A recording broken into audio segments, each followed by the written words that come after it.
Bonjour mes chers élèves. Toujours dans le cadre de l'apprentissage à distance, aujourd'hui nous allons voir une nouvelle leçon de vocabulaire.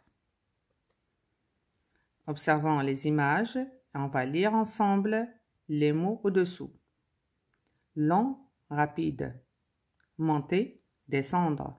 Petit, grand. Alors, est-ce que le mot long veut dire rapide? Monter veut dire descendre? Petit veut dire grand? Bien sûr que non. Alors, le mot long, il donne le sens opposé du mot rapide.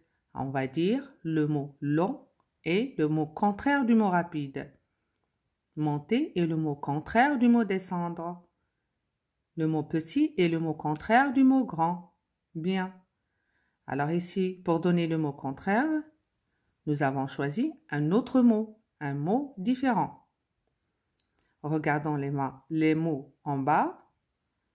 Le mot heureux est le contraire du mot malheureux.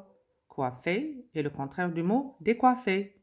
Possible est le mot contraire du mot impossible. Alors, observez bien. Comment on a fait pour donner le contraire?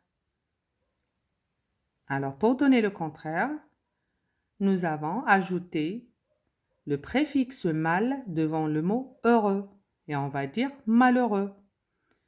Nous avons ajouté le préfixe dé devant le mot coiffé et on va dire décoiffé. Et nous avons ajouté le préfixe un devant le mot possible et on va dire impossible. Alors ici, pour donner le mot contraire, nous avons ajouté le préfixe devant le mot. Bien. Maintenant, observez bien le mot heureux.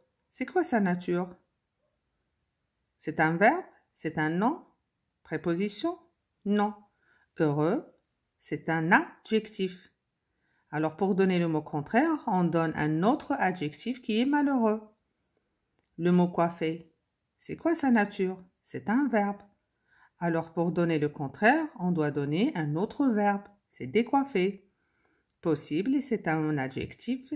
Aussi, on a donné un autre adjectif. Alors ici, qu'est-ce qu'on doit retenir? C'est que pour donner le mot contraire, on doit respecter la nature du mot. Bien. Alors, pour cette leçon d'aujourd'hui, on doit retenir que on utilise des mots contraires pour exprimer des idées opposées et ils sont appelés aussi antonymes. Antonyme. Alors, antonyme, ça veut dire contraire.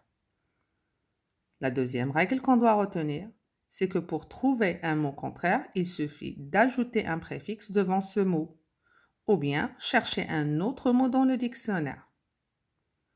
La troisième règle, c'est qu'un mot et son contraire ont toujours la même nature, c'est-à-dire la même classe grammaticale.